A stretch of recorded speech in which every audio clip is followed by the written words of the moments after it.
سورہ توبہ cassette number 26۔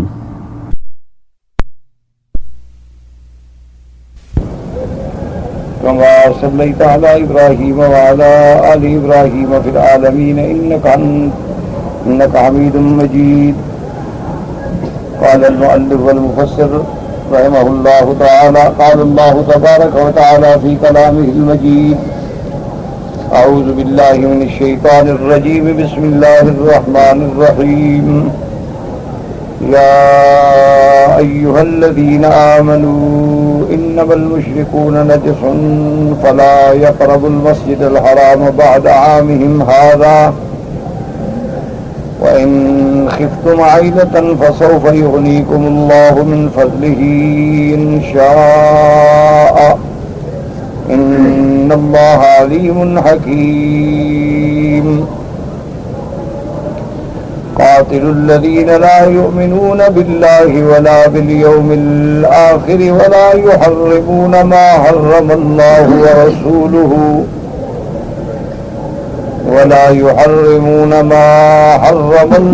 ورسوله ولا يدينون دين الحق من الذين أوتوا الكتاب حتى يعطوا الجزية عن يد وهم صاغرون. سورۃ التوبہ میں آپ نے الحمدللہ پڑھا ہے کہ اللہ تبارک و تعالی نے حکم فرمایا براءت عن المشرکین،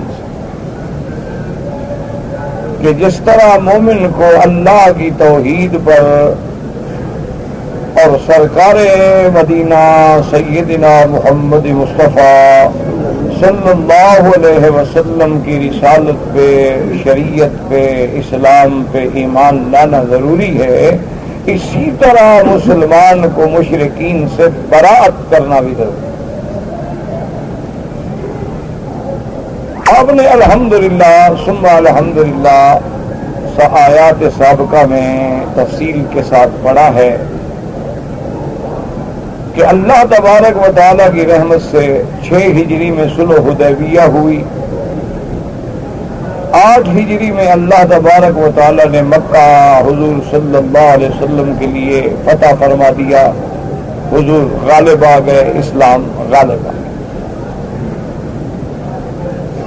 اور فتح مکہ کے بعد جو ہے فوراً جو غزوہ پیش آیا وہ غزوہ حنین،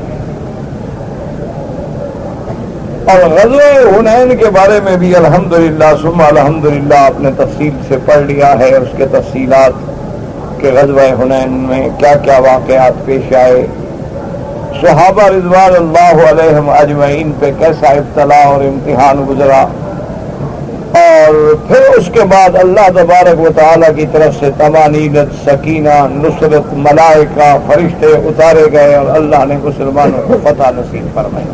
یہ سارے واقعات پڑھ. اب اصل موضوع جو ہے سورۃ براءہ کا، مشرکون سے براءت کا، تو اللہ نے قرآن میں یہ آیات مبارک نازل فرمائیں، اور یہ آیات مبارک جو ہیں یہ اس کے بعد اتری ہیں، یعنی غزوہ حنین کے بعد، اور 9 ہجری میں مکہ فتح ہو گیا، 8 میں غزوہ حنین بھی 8 میں پیش آ گیا. اب 9 ہجری میں حضور صلی اللہ علیہ وسلم حج فرض ہونے کے بعد آپ نے امیر الحج بنا کے سیدنا ابی بکر صدیق رضی اللہ تعالی عنہ کو بھیجا، اور آپ کے ساتھ پھر سیدنا علی رضی اللہ تعالی عنہ کو بھیجا کہ وہ ہر اہم مقام پہ اعلان کر دیں. اس کا کچھ حصہ تو آپ پہلی آیات میں پڑھ چکے ہیں. اعلان کر دیا گیا کہ بھی اب مشرک جو ہے حج نہیں کر سکتے، اب مشرک جو ہیں اللہ کے حرم میں نہیں رہ سکتے، اللہ کے کعبے کا طواف ریا نہیں کر سکتے، اور ان کو اللہ نے پھر بھی اپنے کمال رحمت سے مہلت دے دی کہ 4 مہینے کی مہلت ہے، مگر وہ لوگ جن کے ساتھ معاہدہ تھا ان کی مہلت ذرا لمبی، کہ جب تک معاہدہ ہے معاہدہ پورا کریں، اس کے بعد وہ بھی چلے. تو اسی کی تفصیل جو ہے وہ اب ان آیات مبارکہ میں اللہ نے فرمایا یا ایھا الذین آمنوا انما المشرکون نجس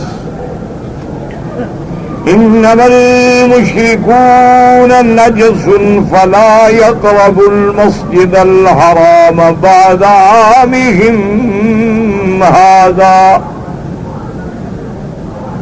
وَإِنْ خِفْتُمْ عَيْلَةً فَسَوْفَ يُغْنِيكُمُ اللَّهُ مِنْ فَضْلِهِ إِنْ شَاءَ إِنَّ اللَّهَ عَلِيمٌ حَكِيمٌ۔ اللہ نے اعلان فرما دیا کہ ایمان والو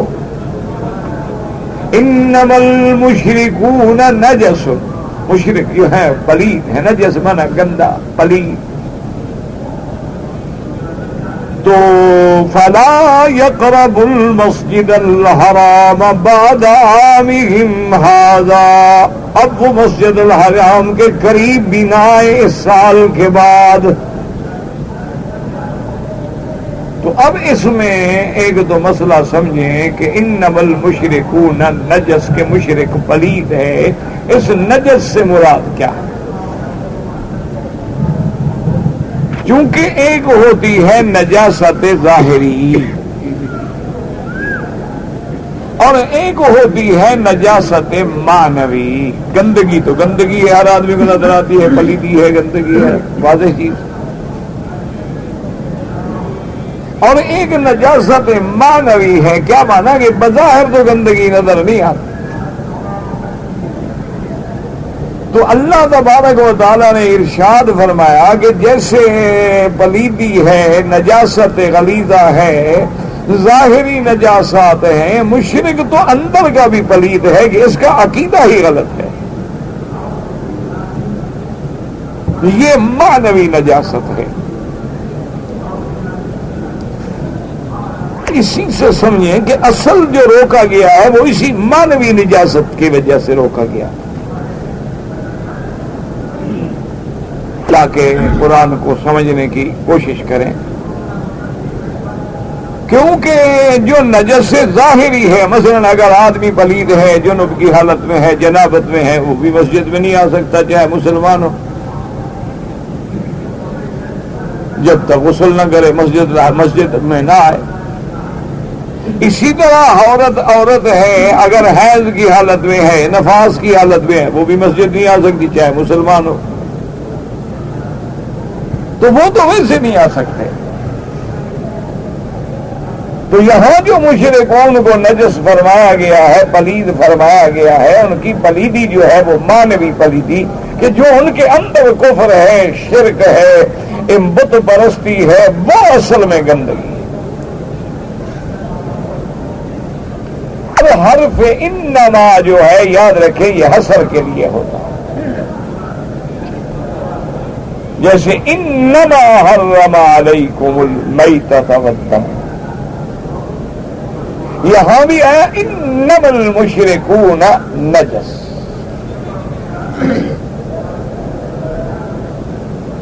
اب یہ مسئلہ بھی سمجھیں کہ نجس جو ہے فلا يقرب المسجد الحرام بعد عامهم هذا، مسجد الحرام سے کیا مراد ہے؟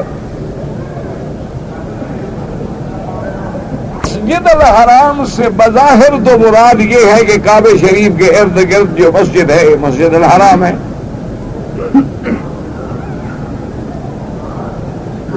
اور میرے آقا کے زمانے میں مسجد الحرام جو ہے بہت چھوٹی ہے، کعبہ شریف کے باہر طواف ہے، طواف کے بعد چھوٹی سی جگہ ہے، اس دور میں مسجد کا یہ وسعت نہیں تھی۔ اچھا، اسی مسجد کو بڑھاتے گئے، ہر دور میں توسیع ہوئی، اور اس حکومت رشیدہ کے دور میں تو حرمین کی جو توسیع ہوئی ہے وہ ایک ایسا عظیم اور قابل دید اور قابل فخر منصوبہ ہے کہ جس میں پوری دنیا میں مسلمان فخر کر سکتے ہیں کہ ایسی کوئی مثال ہی نہیں ملتی۔ وہ تو واضح بات ہے کہ جب مسجد بڑھتی گئی سب مسجد بن گئی، یہاں جو حکم ہے کہ مسجد الحرام کے قریب نہ آئیں مشرک، تو اس سے کیا مراد ہے؟ یعنی یہی مسجد جو اب بن چکی ہے، یا پورا حد حرم؟ اور حد حرم ماشاءاللہ میلوں میں ہے. حد حرم جو ہے وہ تو سب سے قریب جو ہے مسجد عائشہ ہے، اور وہ بھی تقریباً 3 میل سے زیادہ ہے. اور باقی تو ہر طرف حد حرم جو ہے ماشاءاللہ بہت دور ہے. جیسے اگر آپ ادھر سے حج کے لیے جائیں تو عرفات کی وادی نمرہ کے قریب حد حرم ہے. اگر آپ طائف کے راستے میں جائیں تو جعرانہ کے راستے میں جا کے آپ کو، یعنی شرائع مجاہدین کے بعد اور جعرانہ سے پہلے آپ کو حد حرم ملے گی. اسی طرح اگر آپ جدے کے راستے میں جائیں تو شمیسی جسے آج کل کہتے ہیں وہاں حد حرم ہے. تو حد حرم تو پھر میلوں میں ہے. اس لیے اب یاد رکھیں کہ علماء کرام، اب دیکھیں اسی لیے ہمیشہ یاد رکھا کریں میرے عزیز، اللہ معاف کرے، اللہ ہمیں بغض سے عناد سے بچائے، اللہ ہر مسلمان کے دلوں کو صاف فرمائے، ہمارے دلوں کو بھی صاف فرمائے، ہر دوست کے دل کو صاف فرمائے. کہ اب دیکھیں قرآن میں تو ایک لفظ آ گیا مسجد الحرام، بس ایک لفظ آ گیا. اب اسی قرآن کی آیت میں ایمان سے کہیں، آپ جتنی مرضی آیت تلاش کریں، آپ کو کیا مل سکتا ہے کہ مسجد الحرام سے مراد کیا ہے؟ لفظ آ گیا ہے کہ مسجد الحرام. اب یہ کام ہے علماء امت کا، اور یہ کام ہے ائمہ مجتہدین کا، ائمہ فقہا کا، اور جنہوں نے اپنی زندگیوں کو خدمت قرآن کے لیے، حدیث کے لیے وقف کر دیا تھا کہ رات دن ان کو اسی کا فکر تھا. انہوں نے پھر سوچا کہ مسجد الحرام سے مراد کیا ہے؟ قرآن نے تو ایک لفظ کہہ دیا مسجد الحرام. انما المشركون نجس فلا يقربوا المسجد الحرام بعد عامهم هذا.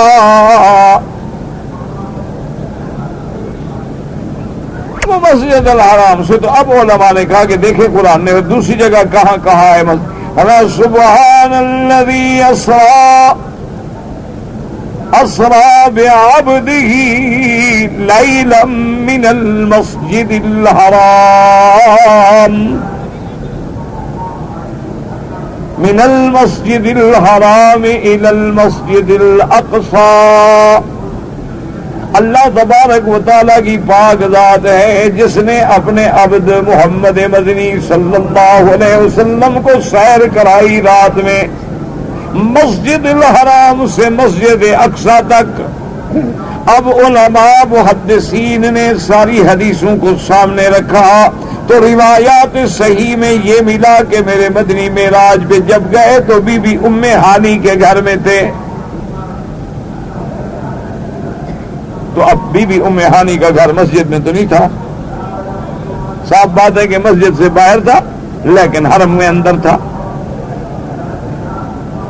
اسی طرح اللہ نے فرمایا کہ میرے مدنی صلی اللہ علیہ وسلم سب مشرکوں کو نکال دیں، 4 مہینے کی مہلت دے دیں. الا الذین عاہدتم عند المسجد الحرام، مگر وہ مشرک جن سے آپ نے مسجد الحرام کے قریب معاہدہ کیا ہے، صلح کی ہے، ان کے معاہدے کی مدت پوری ہونے دیں. اب حضور نے جو معاہدہ کیا تھا مشرکین مکہ سے وہ مسجد الحرام کے نزدیک میں اندر تو نہیں تھا، وہ تو مسجد الحرام کے قریب یعنی شمیسی میں تھا. حضور صلی اللہ علیہ وآلہ وسلم جو ہیں اس مقام پہ بیٹھے ہیں جسے آج کل کہتے ہیں شمیسی، اور اس زمانے میں حدیبیہ کہتے ہیں. حدیبیہ کہا ہے حد حرم پر عند المسجد الحرام. تو اس لیے علماء نے اب ان سب چیزوں کو سامنے رکھا. اچھا تیسری جگہ قرآن کہتا ہے کہ ذالک لمن لم یکن اہلہ حاضر المسجد الحرام. اللہ نے فرمایا میرا مدنی صلی اللہ علیہ وسلم حج تمتع یا حج قران ان لوگوں کے لیے ہے جن کے اہل جو ہیں وہ مسجد الحرام میں رہنے والے نہ ہوں. کیا مانا؟ مکے کے لوگ ہیں ان کا تو حج مفرد ہے، جدے میں رہتے ہیں مفرد ہے، حدود حرم کے یعنی میقات کے اندر ہیں، وہ تو سارے افراد کریں گے. تمتع کون کرے گا؟ جو آفاقی ہے، جو باہر سے آ رہا ہے. جو میقات کے باہر سے آنے والے ہیں وہ آفاقی ہیں اور ان کا اہل یہاں نہیں ہے. ذالک لمن لم یکن اہلہ. اب اہل جو ہے مسجد میں تو نہیں رہتے، وہ تو حرم میں رہتے ہیں. اہل جو ہے حاضر المسجد الحرام، تو اہل کسی کا اس مسجد میں نہیں رہتا.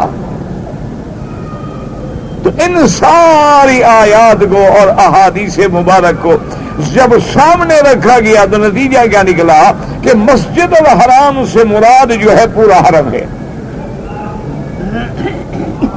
مسجد الحرام صرف یہ جگہ محدود نہیں کہ مسجد الحرام جو ہے گویا پورا حرم جہاں تک ہے، یعنی شمیسی تک اور مسجد عائشہ تک اور جرانہ تک اور عرفات تک اور لیس کے راستے میں جہاں جہاں علامات ہیں حدود حرم کے، یہ سارا حرم جو ہے مسجد الحرام. اس میں اللہ کی رحمت ہو گئی. اب دیکھیں قرآن میں تو ایک لفظ آیا نا، اب یہ مجتہدین مفسرین ان کا علماء کا کام تھا کہ انہوں نے ساری حدیث قرآن کی آیتوں کو سامنے رکھا کہ لفظ مسجد الحرام کہاں کہاں آیا ہے. اچھا اب اس میں دیکھیں کہ اللہ نے اس اعتبار سے جو تحقیق میں ہمیں پتہ لگا کہ مسجد الحرام سارے حرم کو کیا کہتے ہیں؟ مسجد الحرام. تو دو نعمتیں ہمیں اس کے اندر اور اللہ نے عطا فرما دی. دو نعمتیں کیا ہیں؟ ایک نعمت تو ہمیں یہ ملی کہ حضور پاک نے فرمایا کہ مسجد الحرام میں ایک نماز کا ثواب کتنی ہوگا؟ 1,00,000 نماز کے برابر. تو یہ ہمیں اللہ کی نعمت مل گئی نا کہ ہم سارے حرم میں جہاں نماز پڑھیں گے 1,00,000 والا ثواب. کیونکہ حدیث میں آیا کہ 100,000 صلاۃ جو ہے مسجد الحرام کے ساتھ ہے. تو اب جب ساری مسجد الحرام بن گئی تو کتنی اللہ کی نعمت مل گئی کہ جہاں بھی نماز پڑھے 1,00,000 مل گیا. اور اسی کے ساتھ یہ مسئلہ بھی ذہن میں رکھ لیں کہ حضور صلی اللہ علیہ وسلم نے فرمایا کہ مسجد اقصی میں ایک نماز کا ثواب جو ہے وہ 500 گنا ہے اور حضور کی مسجد نبوی میں 1,000 گنا ہے اور مسجد الحرام میں 1,00,000 گنا ہے. لیکن مسئلہ سمجھ لیں، مسجد نبوی کا معنی کیا ہے؟ وہ مسجد جو اب چاہے کتنی بڑی ہو جائے اس میں جو آپ نماز پڑھیں گے اسی میں 1,000 نماز کا ثواب ملے گا، سارے مدینے میں نہیں. اس لیے اللہ کا دین اور یہ کام ہے ائمہ محدثین و فقہا کا. اللہ ان کی قبروں پہ کروڑوں رحمتیں. میرے عزیز ٹھنڈے دل سے سمجھیں، ایک دوسرے سے جھگڑے بھی نہ کریں، اختلاف بھی نہ کریں، ایک دوسرے کو برا بھی نہ کہیں اور دنیا کو آپس میں لڑا کے دشمن کو خوش ہونے کا موقع بھی نہ دیں کہ مشرک بھی خوش ہو اور بدعتی بھی خوش ہو. دین کو سمجھیں خدا کے لیے. اگر ہم نے ہر بندے کو اختیار دے دیا کہ تم قرآن حدیث کو خود سمجھ لو تو دین بازی کیا اطفال بن جائے گا. وہی حال ہوگا کہ جیسے اقبال بیچارے نے بھی کہا تھا، وہ عالم تو نہیں تھا لیکن بہرحال بڑا مطالعے والا آدمی تھا، اللہ قبر پہ رحمت کرے. تو اس نے جب بحث ہوئی نا جی تو حضرت نے تقلید پہ تقریر فرمائی کہ تقلید ناجائز ہے، نہیں کرنی چاہیے کسی امام کی. تو سنتے رہے. علامہ اقبال صاحب کے ساتھ دوستی تھی حضرت مولانا ثناء اللہ رحمۃ اللہ علیہ کی، اللہ ان کی قبر پہ کروڑوں رحمتیں فرمائے. تو بہت بڑے عالم گزرے ہیں اہل حدیث علماء میں سے. تو ان کی دوستی تھی تو گپ شپ کے لیے اکٹھے بیٹھ جاتے تھے. تو ایک مرید نے مسئلہ جو پوچھا تو حضرت نے تقریر کی کہ نہیں کرنی چاہیے تقریر. تو تقریر کر کے جب فارغ ہوئے نا تقریباً آدھا پونا گھنٹہ، تو اس کے بعد کہا اقبال یہ مرید کے لیے نہیں میں مغز کھپا رہا تھا، یہ تو جاہل ہے. میں تیرے لیے تقریر کر رہا تھا، تمہیں کچھ سمجھ آیا کہ نہیں؟ اللہ نے جب پڑھے لکھے ہو عالم ہو علم دیا، خود مسئلہ سمجھو، کسی امام کے پیچھے لگنے کی کیا ضرورت. تو علامہ اقبال مسکرائے اور انہوں نے کہا کہ ہاں حضرت مجھے تو یہ سمجھ آیا ہے کہ پھر یہ حالت ہوگی چوں صلاۃ بے امام. اگر ہم نے اپنا مسئلہ خود سمجھا نا تو پھر حالت یہ ہو جائے گی کہ جیسے نماز تو ہو لیکن امام نہ ہو. تو کوئی رکوع میں کھڑا ہوتا ہے، کوئی سجدے میں پڑا ہوتا ہے، کوئی اتحیات میں بیٹھا ہوتا ہے. پھر حالت ہوگی یہی امت کی، کوئی کھڑا ہوگا، کوئی بیٹھا ہوگا، کوئی پڑا ہوگا. یہ ایک کے پیچھے ایک ڈسپلن تب ہوگا جب ایک امام کے پیچھے کھڑے ہوں گے. بہرحال حضرت مسکرا دیے، فرمایا اچھا تمہارے سامنے بھئی تقریر کرنے کا کوئی فائدہ نہیں. اللہ دونوں پہ رحمت فرمائے. الحمدللہ ہمارے دلوں میں کسی عالم کے لیے بغض نہیں. اگر کبھی کوئی لفظ ہم نے غلط بھی کہا ہو اللہ ہمیں معاف کرے اور اللہ ان کے درجات بلند کرے. ہمارے دلوں میں الحمدللہ ثم الحمدللہ ثم الحمدللہ ثم الحمدللہ. ہمیں تو اپنے والدین نے، اپنے اساتذہ نے، اپنے بزرگوں نے یہی سکھایا ہے کہ بیٹا ادب کرو گے تو دین آئے گا، ادب نہیں کرو گے تو اللہ علم چھین لے. سمجھے مسئلہ کہ مدینہ منورہ میں مدینے کا بڑا شان ہے، یہ الگ بات ہے. ہر مسئلے میں الگ پہلو ہوتے ہیں. امام مالک رحمۃ اللہ سے فرماتے ہیں مدینہ مکے سے بھی افضل ہے. اللہ ان کی قبر پہ کروڑوں رحمتیں فرمائے. ان کے نزدیک تو مدینہ پاک جو ہے مکے سے بھی افضل ہے. انہوں نے لوگوں نے کہا حضرت کہتے ہیں کہ ساری دنیا کے شہر تلوار سے فتح ہوئے، ایک مدینہ تو ہے جو محمد کے پیار سے فتح ہوا ہے صلی اللہ علیہ وسلم. اور نہ مدینہ ہے اور محبت ہے حضور کی. اللہ ان کی قبر پہ کروڑوں رحمتیں فرمائے. تو اب جناب یہ بات سمجھیں کہ لیکن جو نماز کا مسئلہ ہے، جیسے مثلا روایت میں آیا کہ جو بندہ 40 نمازیں پڑھے اور اس کی کوئی تکبیر اولا بھی فوت نہ ہو اور مسجد کی جماعت سے بھی نہ رہ جائے تو اللہ اس کو نفاق سے بری کر دیں گے. تو وہ شرط ہو جائے گی کہ اسی مسجد میں پڑھے جو مسجد نبوی ہے. اگر وہ مدینہ منورہ کی کسی دوسری مسجد میں پڑے گا تو یہ فضیلت نہیں ملے گی.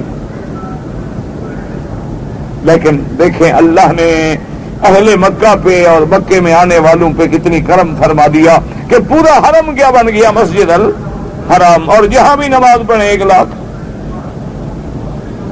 ایک رحمت تو ہمیں یہ مل گئی. اچھا اب دوسری رحمت دیکھیں اللہ نے کیسی نعمت عطا فرمائی. دعا کریں اللہ ہر وقت ہی رحمتیں عطا فرمائے. اللہ تبارک و تعالی اپنے عذاب رفع فرما دے. اللہ نے حکم دیا فَوَلِّ وَجْهَكَ شَطْرَ الْمَسْجِدِ الْحَرَامِ. محمد مدنی اب اپنا رخ جو ہے نماز میں کدھر پھیر لو؟ مسجد الحرام. اب کتنی نعمت مل گئی. اگر صرف یہی چھوٹی سی جگہ مسجد ہوتی تو کروڑوں دنیا جو سارے ملکوں میں نماز پڑھ رہی ہے، پتہ کسی کی نماز سیدھی بھی ہوتی نہ ہوتی. جب سارا حرم مسجد الحرام بن گیا کہیں نہ کہیں تو رخ آ جائے گا نا. دیکھو نا ملکوں میں آپ نے دیکھا نہیں مسجدیں کوئی سیدھی ہے، گزر آئی ہوں، گزر آئی ہوں، گزر آئی ہوں. اب تو دنیا ترقی کر گئی، کمپس بھی آ گئے. اب تو جناب عین کعبے کی سمت بھی معلوم کر لیتے ہیں.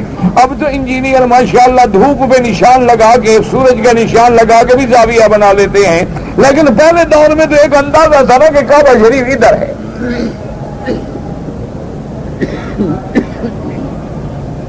لوگ لوگ مسجد میں بنا دیتے تھے، نماز پڑھتے تھے. کیوں؟ اس لیے علماء نے کہا کہ اگر آپ کعبے کے اندر نماز پڑھ رہے ہیں اور کعبہ سامنے ہے تو لازماً آپ کا پورا وجود کعبے کے اندر ہو. اگر ادھر ہو جائے گا تو نماز نہیں ہوگی، لیکن باہر پڑھ رہے ہیں تو پوری مسجد کی طرف بھی ہو جائے اور اس سے باہر پڑھ رہے ہیں تو پورا مکہ مسجد ہے. جی ہے تو ہو گئی، الحمدللہ نماز ہو گئی. تو یہ اللہ نے دو نعمتیں عطا فرمائی مسجد الحرام کے لفظ کی تحقیق کرنے میں کہ مسجد الحرام سے مراد کیا ہے. صرف اتنا مسجد ہے جو حضور کے زمانے میں تھی، یا اور توسیع ہوتی گئی وہ بھی مسجد الحرام ہے، یا جہاں تک حد حرم ہے یہ مسجد الحرام ہے.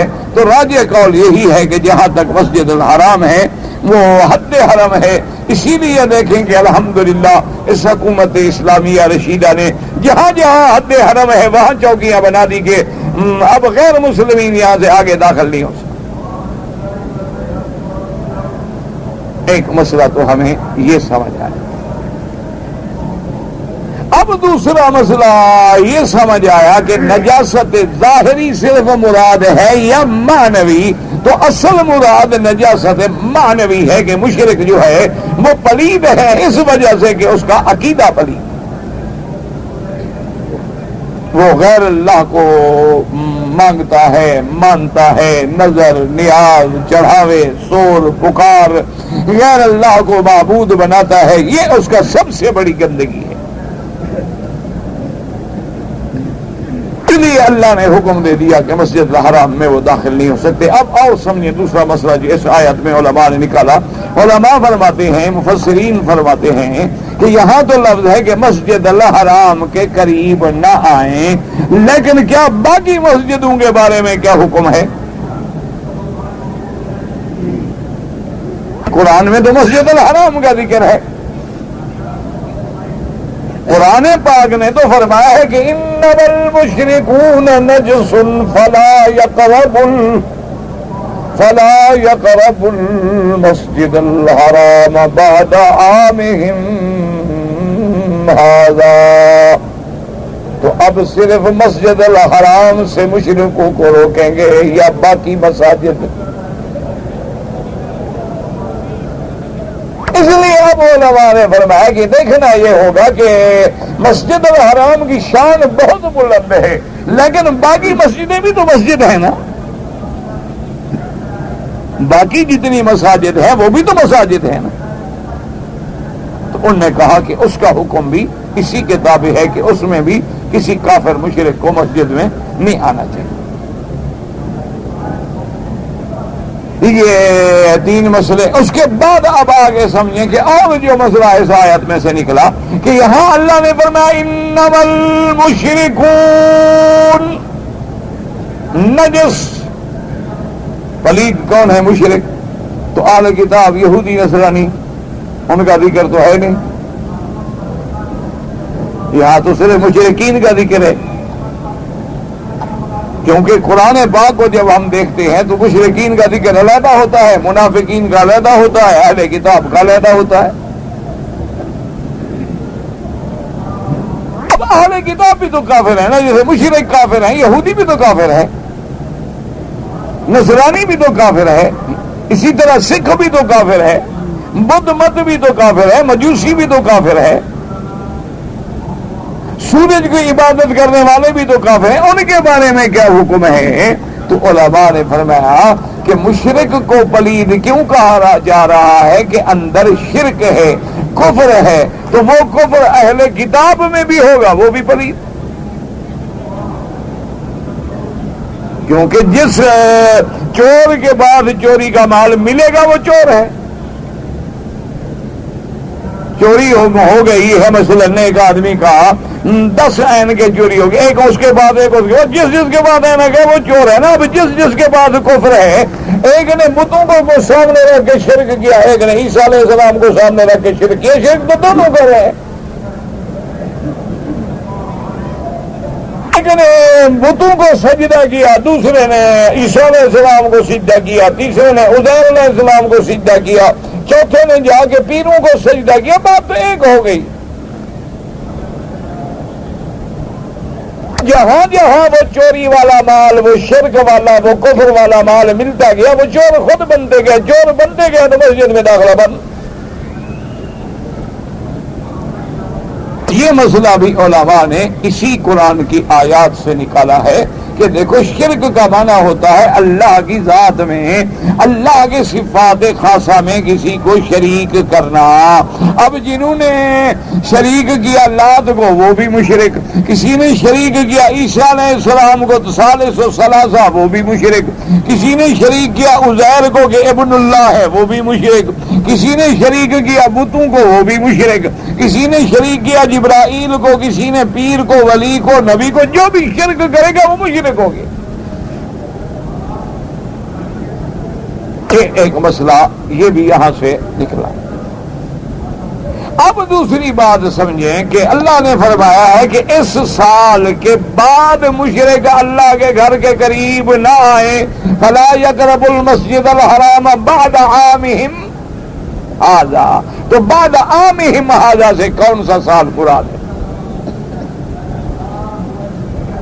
کیونکہ یہاں قرآن تو کہہ رہے ہیں نا بعد عامہم، عامتا سے عام عشرہ من الہجرہ، تسعہ من الہجرہ، کون سا عام یہاں مراد ہے؟ تو اب یہ بحث بھی علماء نے قرآن و حدیث کی روشنی میں تلاش کی۔ انہوں نے کہا حضور نے اعلان کیا تھا 9 میں،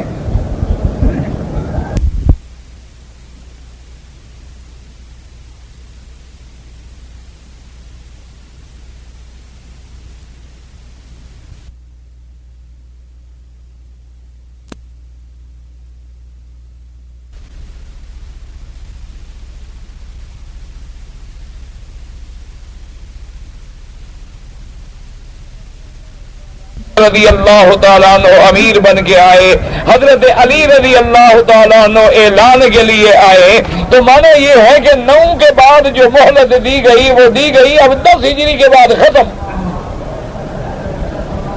اعلان برات کا ہوا 9 ہجری میں، اور ہو گیا کہ اس سال کے بعد تو کسی کو مہلت ملی تھی کتنا، 4 مہینے۔ فَسِیحُوا فِی الْأَرْضِ 4 أَشْهُرٍ وَاعْلَمُوا أَنَّكُمْ غَيْرُ مُعْجِزِ اللَّهِ، اور کہیں فرمایا فَإِذَا انْسَلَخَ الْأَشْهُرُ الْحُرُمُ فَاقْتُلُوا الْمُشْرِكِينَ حَيْثُ وَجَدتُّمُوهُمْ وَخُذُوهُمْ وَاحْصُرُوهُمْ وَقَعُدُوا لَهُمْ كُلَّ مَرْصَدٍ۔ تو 9 ہجری 9 ہجری میں اعلان ہوا، اور 10 ہجری کے بعد ان کا داخلہ ہمیشہ کے لیے بند ہو گیا۔ اب آگے ائمہ میں اختلاف ہے کہ مشرکین کے داخلے بند ہونے کا کیا معنی ہے کہ بالکل مسجد الحرام کے قریب ہی نہیں آ سکتے ہمیشہ کے لیے، تو بعض ائمہ نے فرمایا کہ ہاں بالکل ہمیشہ کے لیے نہیں آ سکتے۔ ابو حنیفہ رحمت اللہ علیہ فرماتے ہیں کہ کفر یا شرک یا ان کی نجاست یا ان کی پلیدی یا ان کی ناپاکی، انہوں نے کہا وہ تو ظاہر ہے کہ وہ باطنی طور پہ بھی پلید ہیں اور ظاہری طور پہ بھی پلید ہیں۔ کیوں؟ کافر تو وہ جنابت کے غسل بھی نہیں کرتے، میاں بیوی لیٹے ان کے نزدیک غسل ہے ہی نہیں، وہ کیوں غسل کریں؟ وہ تو جنابت کا کوئی غسل نہیں کرتے، اور حیض سے کوئی غسل نہیں کرتی، ان کے نزدیک کوئی حیض کے بعد غسل ضروری ہے نہیں، ویسے وہ نہا لے، لیکن یعنی پاکی کی نیت سے تو نہیں نہاتی نا۔ نفاس کے بعد ان کی عورت جو ہے وہ کوئی طہارت کے لیے تو غسل نہیں کرتی، ویسے نہا لے، تو وہ تو ظاہراً بھی پلید ہیں اور باطناً بھی پلید ہیں۔ اچھا شراب پیتے ہیں، جب پیتے ہیں کپڑے کو بھی لگے گا، ہاتھوں کو بھی لگے گا، وہ بھی پلید۔ پیشاب کریں گے، انہوں نے تھوڑا استنجا کرنا ہے، ان کے نزدیک پیشاب پلید ہی نہیں بلکہ بہترین اینٹی بایوٹک ہے، وہ تو پی بھی لیتے ہیں، اس لیے وہ تو اندر باہر گندے ہیں ہر لحاظ سے کہ شراب انہوں نے پینا ہے۔ اچھا شراب میں کھانے پکاتے ہیں، اس کے بعد یہ ہے کہ جی جتنی پلید چیزیں ہیں وہ کھا لیں گے، ان کے نزدیک حلال حرام کا تو مسئلہ ہی نہیں۔ اچھا جانور کا گوشت جو کھائیں گے وہ بھی تو وہی ہوگا نا جو کرنٹ سے مارا ہوا ہوگا، وہ بھی تو حلال نہیں کھایا، وہ بھی تو حرام کھا رہے ہیں۔ جنابت ہے تو غسل نہیں کریں گے، پیشاب ہے تو استنجا نہیں کریں گے، جیسے آج کل ہمارے بڑے لوگ بھی نہیں کرتے۔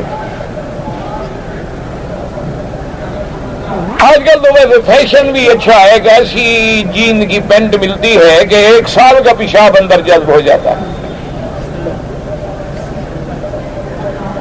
کوئی جیسے وہ کبھی دور میں ہوتے تھے نا، کاغذ لکھائی کرتے تھے اوپر رکھ لیتے تھے کہ وہ سیاہی چوس لے گا، وہ ایسی پیشاب چوس پینٹ ہے۔ اچھا، نہ وہ پرانی ہوتی ہے، نہ میلی ہوتی ہے، نہ اس کی کریز ٹوٹتی ہے، اور جتنی گندی ہو جائے فیشن ترقی کر جاتا ہے۔ وہ جتنی پھٹ جائے نا جی، لیر ہو جائے، سمجھے بڑا فیشن، ماڈرن آدمی۔ انا للہ و انا الیہ راجعون۔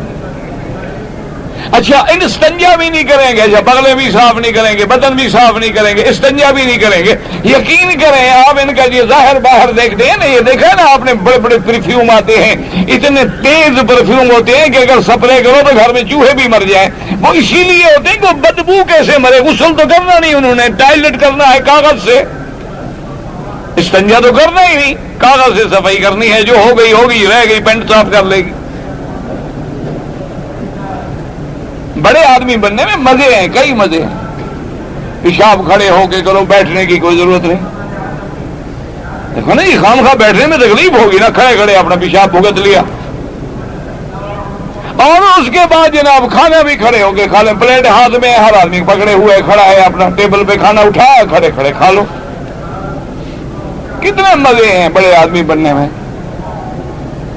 استنجے کرنے کی کوئی ضرورت نہیں، وضو تو تب کریں جب نماز پڑھنی ہے، وضو سے جان چھوٹی، غسل کی بھی کوئی ضرورت نہیں، غسل تب کریں جب آپ نے پاک ہونا ہو۔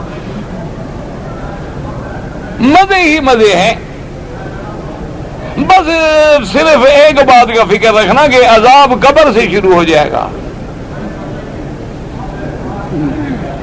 پھر مدنی پاک کی حدیث ہے، آپ نے فرمایا قبر والے کو عذاب ہو رہا ہے کہ یہ پیشاب کے قطروں سے نہیں بچتا تھا، اسی وجہ سے عذاب ہو رہا۔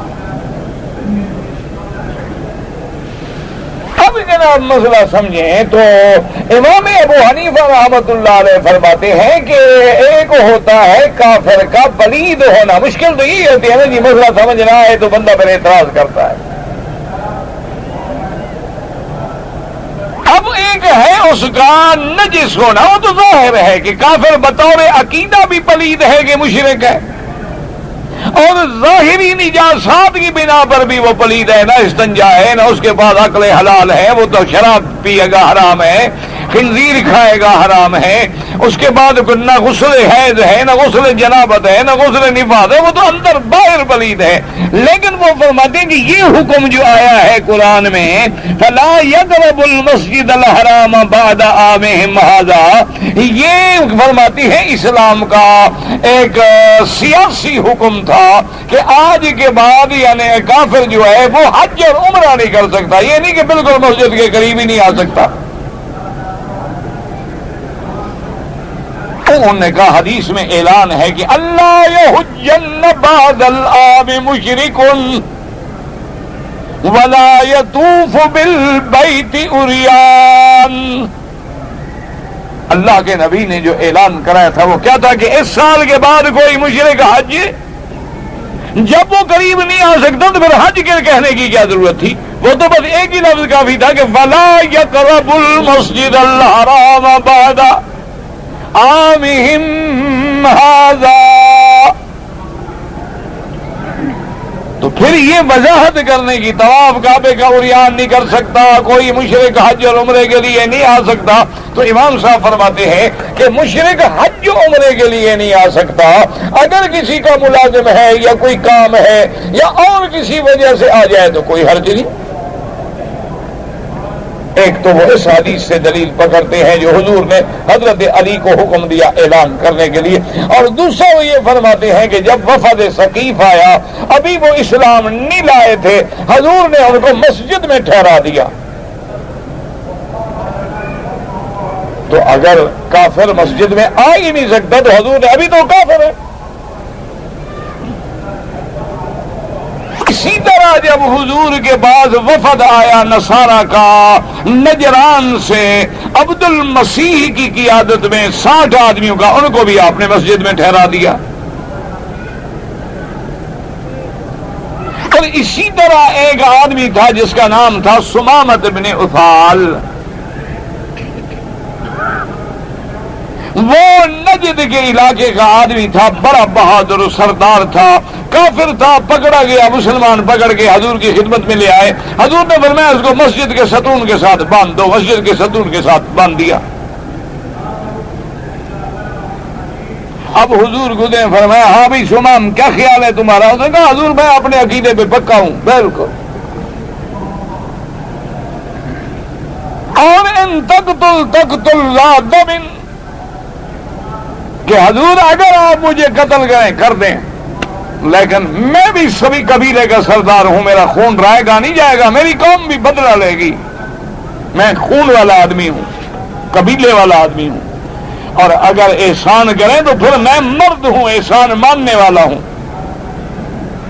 اگر چھوڑ دیں تو آپ کا احسان ہوگا، میں مرد آدمی ہوں، احسان کا بدلہ دوں گا میں. پھر میں بدلہ لینے. ایک دن جب اور گزر گیا، حضور نے فرمایا ہاں بھائی تمہارا کیا حال ہے؟ کوئی طبیعت خیال بدلا ہوگا؟ نہیں حضور میں اپنے عقیدے پہ پکا ہوں. اور قتل کریں آپ کی مرضی، میں کوئی کچھ نہیں کہتا. آپ نے اچھا ابھی رہنے دو اس کو. تیسرے دن حضور نے پھر پوچھا ہاں بھائی سمامہ اب کیا خیال ہے؟ حضور وہی جو پہلے تھا. اب میں چھوڑ دو، اور میں جاؤ تمہیں چھوڑ دیا. حضور کچھ لینا ہے؟ فرمایا کچھ نہیں لینا. کیوں چھوڑ دیا؟ فرمایا احسان کیا، جاؤ بس. ہو گیا، غسل کیا، واپس آ گیا. انہوں نے کہا حضور اب میں نہیں جاتا، اب میں پکا آ گیا ہوں، اب کلمہ پڑھا ہے میں مسلمان ہوتا ہوں. وہ جو دیکھتا رہا نا 3 دن حضور کی نمازیں، حضور کی تلاوت، حضور کا قرآن پڑھنا، صحابہ کی اطاعت، جذبہ محبت، آداب، بس وہ اسلام تو دل میں اتر گیا تھا. وہ بھی آزمائشیں کر رہا تھا. جب مسلمان ہو گیا تو اس نے کہا حضور میں جا رہا تھا عمرہ کرنے کے لیے مکے میں، اور آپ کے صحابہ مجھے قید کر کے لے آئے، آپ بتائیں مسلمان ہو گیا عمرہ کروں یا نہ کروں؟ میں نے منت مانی تھی. حضور نے فرمایا اللہ کے نام پہ جو منت ہو، اللہ کے لیے جو دین کے خلاف نہ ہو، پورا کرو، جاؤ عمرہ کرو. اب عمرہ کرنے کے لیے آیا تو مشرکین مکہ اس دور میں ان کا زمانہ تھا، انہوں نے جناب گھیر لیا. انہوں نے کہا سمامہ ہمیں پتہ لگا مسلمان ہو گئے. اس نے کہا ہاں مسلمان ہو گیا.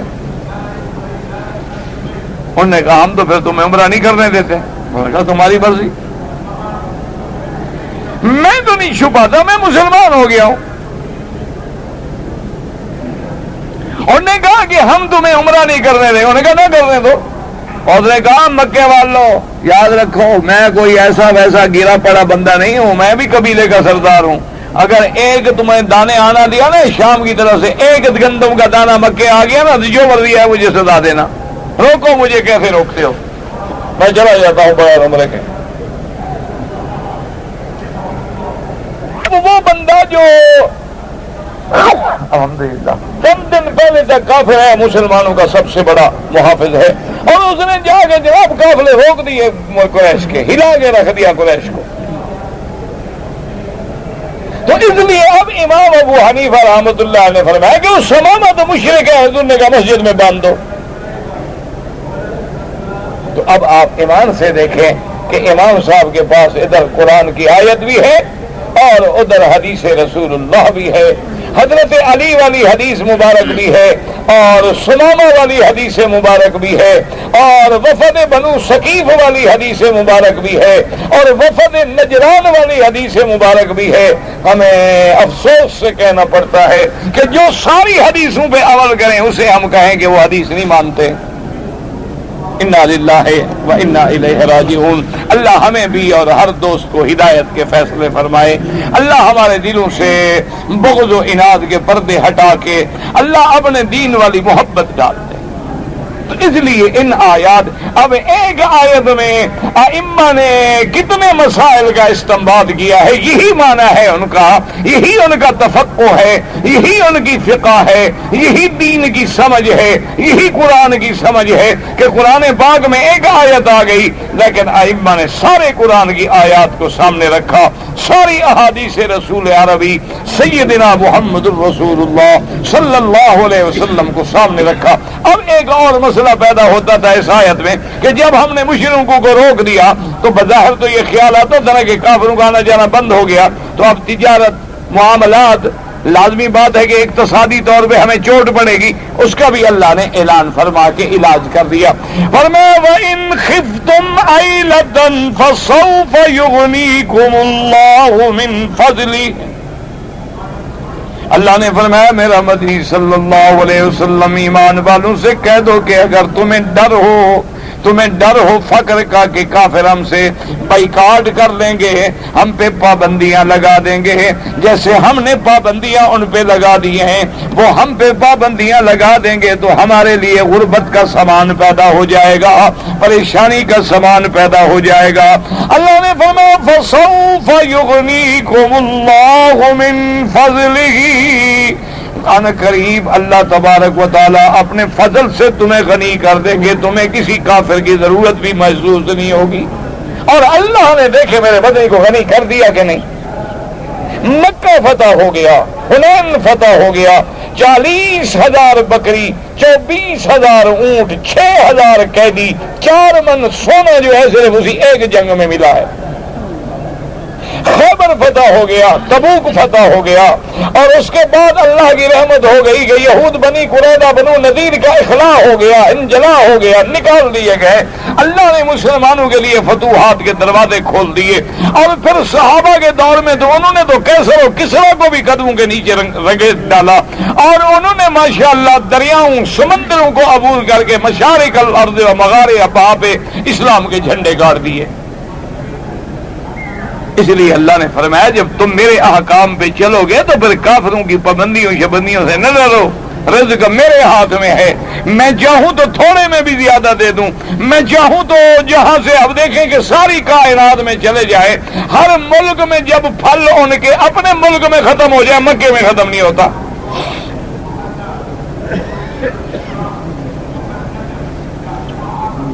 اب آپ مکے میں رہتے ہیں، آخر آپ کو تجربہ ہے نا جی کہ وہ پھل جو آپ کے ملک میں ہوتا ہے وہاں نہ ملے یہاں ملے گا، اور سچی بات ہے یہاں اتنا اچھا پھل ملتا ہے کبھی اپنے ملک میں بھی اتنا اچھا نہیں کھایا۔ یہ اللہ کی رحمت، اسے اللہ نے فرمایا میرا مدنی وہ غم نہ کریں، فکر نہ کریں، مومنوں کو کہنے بس میرے حکم پہ چلو، کرو کافروں سے بائیکاٹ، باقی فکر نہ کرو اقتصادی تنگی کا، میں تمہارے رزق کھول دوں گا، غنی کر دوں گا۔ صرف یہ نہیں کہ رزق دوں گا کہ روٹی کھا کے جی لوگے نا، یغنیکم اللہ من فضلہ انشاء، اور یہ جو حکم دیے ہیں میں نے ایسے نہیں دے دیے، ان اللہ علیم حکیم، اللہ نے فرمایا کہ اللہ علم والے ہیں، جو حکم دیتے ہیں کمال علم سے ہے، اور اس میں حکمت ہے، وہ حکمت والے ہیں، وہ ایسے حکم نہیں دیتے ہیں، اللہ کے آگے کوئی چیز چھپی نہیں ہے۔ مسلمان کا کام یہ ہے کہ بس ہم اللہ کے حکم کی تعمیل کریں، باقی سارے رستے جو ہیں اللہ تبارک و تعالی عطا فرما دیں گے۔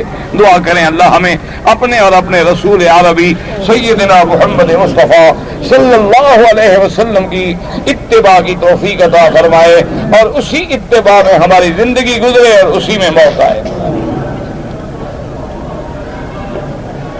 جی کہ میرا جوتا چوری ہو گیا تھا، میں نے کسی اور آدمی کی چپل پہن لی اور چلا گیا، تو بہرحال میرا بھائی یہ تو گناہ ہے نا، تمہارا جوتا کسی نے چوری کیا یا بھول گیا یا غلطی سے لے گیا، تم دوسرے کا لے جاؤ، یہ تو غلط ہے، ناجائز ہے، جہاں سے لیا ہے وہاں رکھ دو، استغفار کرو اور اپنا جوتا خرید کے پہنو۔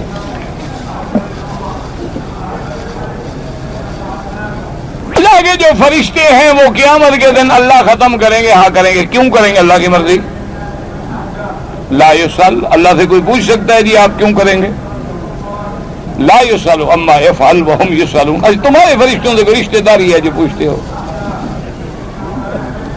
نہ، تم جو پوچھ رہے ہو اللہ میاں سے کہ کیوں ختم کرو گے، تمہاری کوئی برادری ہے ان سے، تمہیں کیا غم پڑ گیا؟ تم اپنا فکر کرو، فرشتوں کا نہ کرو۔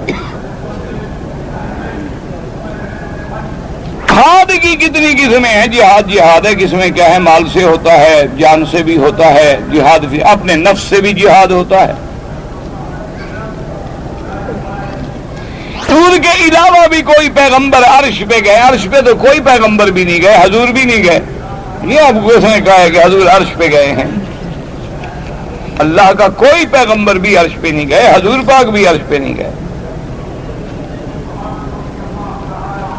دو تین جنازے اکٹھے آ جائیں تو نیت کیسے کریں؟ وہی اکٹھے کہ سب کی نیت، دعا اکٹھی نہیں مانگتے ہو؟ اللہم اغفر لحینا میتنا شاہدنا غائبنا صغیرنا کبیرنا ذکرنا انثانا، سب کے لیے نہیں ہے۔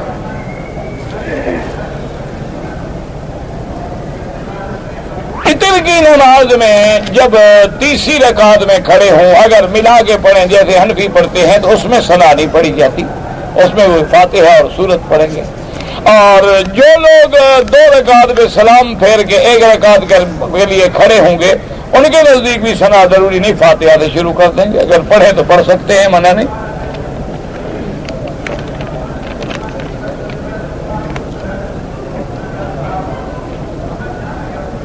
بیوی کو 2 طلاق کیا تھا، گھر میں وہی دے آیا تھا، تیسری یہاں سے دے دی تو کام پکا ہو گیا، مسئلے پوچھنے کی کیا ضرورت ہے؟ اب مسئلہ پوچھ کے کیا کرو گے بیٹا؟ گولی مار کے پھر آتے ہو پوچھنے کے جناب 3 گولیاں مار دی ہیں، اب کیا کروں؟ اب جناب مر گئی بس۔ لوگ جو ہے 4 رکعت کی نماز میں درمیانی تشہد میں بھی درود پڑھتے ہیں۔ امام ابو حنیفہ رحمۃ اللہ علیہ کے نزدیک نہیں پڑھنا چاہیے، امام احمد بن حنبل رحمۃ اللہ علیہ کے نزدیک درمیانی تشہد میں بھی سب پڑھ سکتے ہیں۔ عورتیں بالکل جتنا اقرب ہوں گی، کیونکہ ان کے لیے حکم ہے سطر کا، وہ گھر میں نماز پڑھے افضل، گھر کے بجائے کمرے میں پڑھے افضل۔ اسی طرح اس کا بدن جتنا زمین کے قریب ہوگا اتنا اس کو زیادہ ثواب ہوگا۔ جی توفی فماذا افعل، یعنی اذا بعد انقضاء العدة تريد الزواج فتزوجي، فاذا بلغت في سن الياس لا تريد الزواج فاصبري فادعي له بالمغفرة. اذا كان ابي توفي فماذا فعليك ولد صالح يدعو له ان تجعل له صدقة جارية فادعوا له صباحا مساء بعد كل صلوات، فهذا هو صلاح الاولاد اذا مات والداه انهم يذكرونه بالدعاء دائما۔ 12 ذی الحج کو مینا میں سویا ہوا تھا، مجھے احتلام ہو گیا۔ اس کے بعد جب اٹھے ظہر کی نماز کا وقت تھا، دوستوں نے کہا نماز پڑھیں، میں نے شرم سے ان کو نہیں بتایا اور نماز بھی پڑھ لی۔ ماشاء دوستوں سے شرم کیا، خدا کا شرم نہیں کیا۔ واہ واہ، بندہ بڑا شریف ہے۔ اللہ کے بندے توبہ کرو، استغفار کرو اور نماز قضا کرو۔ ہمارے ملکوں میں زمزم کے اندر معمولی پانی ملا کر تقسیم کرتے ہیں، کوئی حرج نہیں کرنا، کہاں پورا کریں بیچارے؟ آخر زمزم جو لے جائیں کتنا لے جائیں گے؟ 20 لیٹر 10 لیٹر 30 لیٹر اگر ملا دیا تو کوئی نہیں، آخر بطن اندر پیٹ میں بھی تو سب سے مل جاتا ہے زمزم نا۔ کیونکہ نام ان کی تاریخ سے پیدائشی تاریخ سے مجھے نہیں، بچوں کے نام رکھیں جو اللہ نے حکم دیا ہے، صحابہ کے نام ہیں، اہل بیت رسول کے نام ہیں، انبیاء کے نام ہیں۔ باقی انگریزی نام رکھنے ہوں تو کسی انگریز سے پوچھو، مولویوں کو کیا پتا۔ فرعون کی لاش دیکھی ہے کیسے نہ ہے تو ٹھیک ہو گیا، پر دیکھ لی اچھا کیا، بڑا کام ہوگی، برت ہو گئی نا۔ موت کے وقت سورۃ یاسین پڑھی جائے تو اللہ آسانی کر دیتے ہیں بدلے پر سکرات میں۔ اگر آدمی مر گیا کوئی قرآن پڑھ کے ثواب دے، انشاءاللہ اللہ ثواب دیں گے۔ میری سلوار پہ مدی کے قطرے لگے ہوئے تھے، نماز پڑھ لی، ہو گئی۔ ہمارے یہاں بچوں کے ختنے پر بھی رشتہ داروں کو دعوت دیتے ہیں، یہ تو رواج ہے، کوئی حکم تو نہیں ہے۔ سجدے میں قرآن کی دعائیں پڑھنا بطور دعا پڑھنا جائز ہے، بطور تلاوت قرآن نہیں۔ اور لوگ انڈیا میں رہتے ہیں، انہوں نے ہم سے درخواست کی ہے کہ ہم ان کے لیے عمرہ کریں، اگر انہوں نے کہا ہے تو آپ کر سکتے ہیں تو کریں۔ اگر کچھ لوگ حمام میں کھڑے کھڑے نہا کے وہیں احرام باندھ لیتے ہیں، کوئی حرج نہیں، کیا ہے، جب نہا لیا فارغ ہو گئے اندر کھڑے کھڑے احرام کی چادریں باندھ لیں۔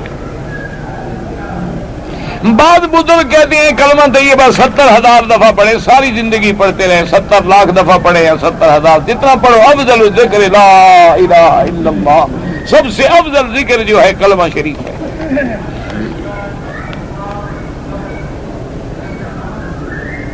ایک جو کہتا ہے جی جہاد کریں گے ہند سے انشاءاللہ، ان کے لیے جنت، ہاں بالکل۔ عیسیٰ علیہ السلام کی فوج کے ساتھ مل کے لڑیں گے، ان سب کے لیے، ہر مجاہد کے لیے انشاءاللہ جنت ہے۔ شہید ہو گیا جنت ہے، غازی آیا پھر بھی جنت ہے انشاءاللہ۔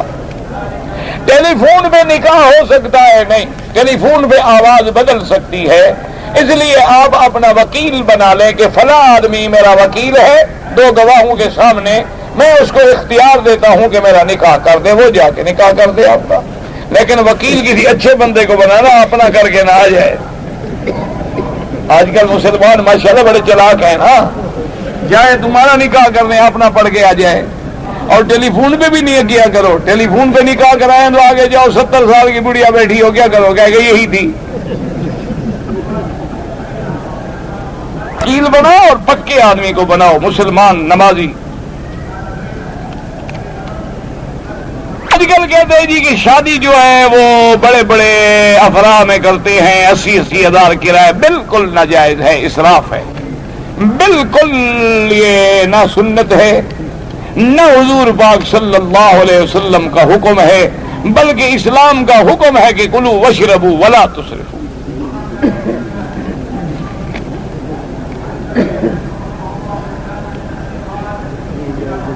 بیوی کے بال چھوٹے ہیں، عمرہ کرنے سے اور چھوٹے ہو جائیں گے تو نہ کریں، عمرہ نفلی عبادت ہے، بالوں کو بچائیں جی۔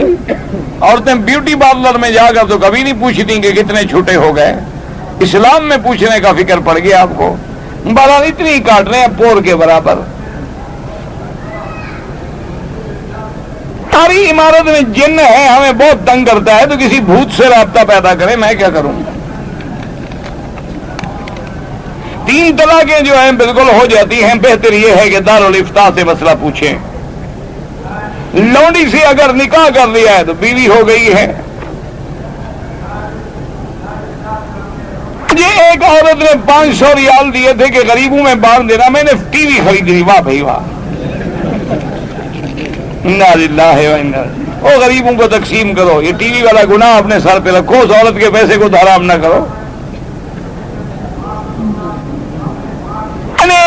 ایک گھر لیا 50,000 میں، بعد میں مجھ سے اسی مالک نے 20,000 فائدہ دے کر گھر لے لیا، اس کو وہ کیوں، اس نے زیادہ فائدہ پہلے بیچا پھر فائدہ دے کے کیوں لے لیا، پاگل ہو گیا تھا کیا؟ یہ مجھے سمجھ نہیں آیا مسئلہ، اچھی طرح سمجھاؤ کہ آپ کو بیچا 50,000 میں، پھر اسی مالک بیچنے والے نے آپ کو 20,000 دے کے زیادہ میں خرید لیا، کیا مانا، کیوں، دماغ خراب ہے اس کا؟ یا یہ ہے کہ نقد پیسے لینے کے لیے اس نے یہ بیچارے نے 20,000 زیادہ بھر رہا ہے، کوئی وجہ بتائے نا، پھر مسئلہ بتایا جا سکتا ہے نا۔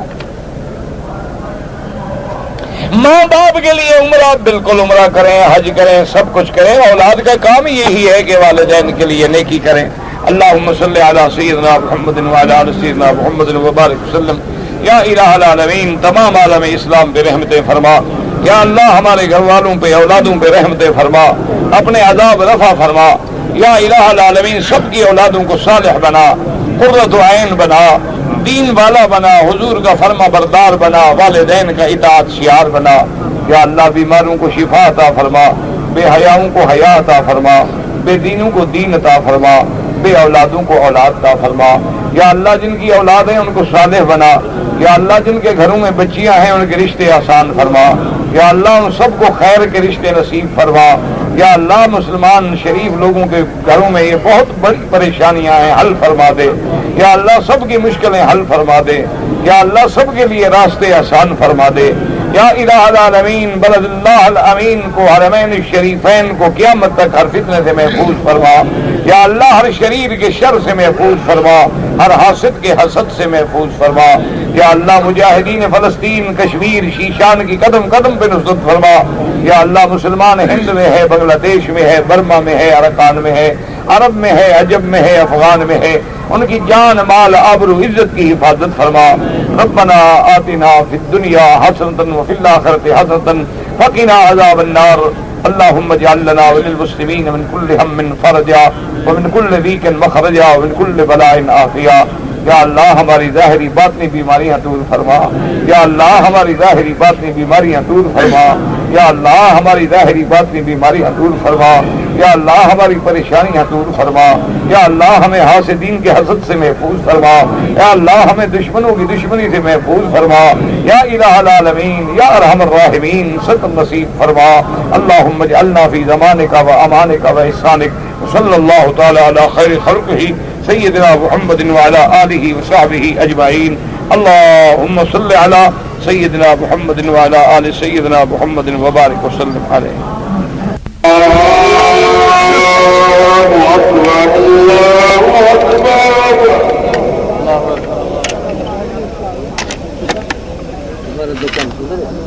اللہ اکبر اللہ اکبر۔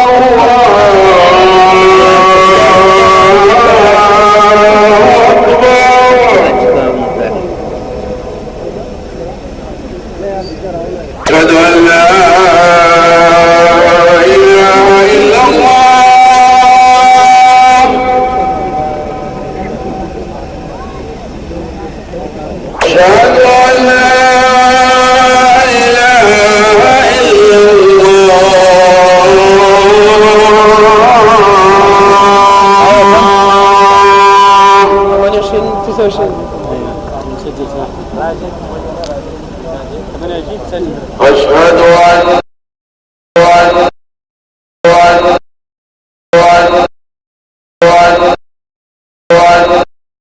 أن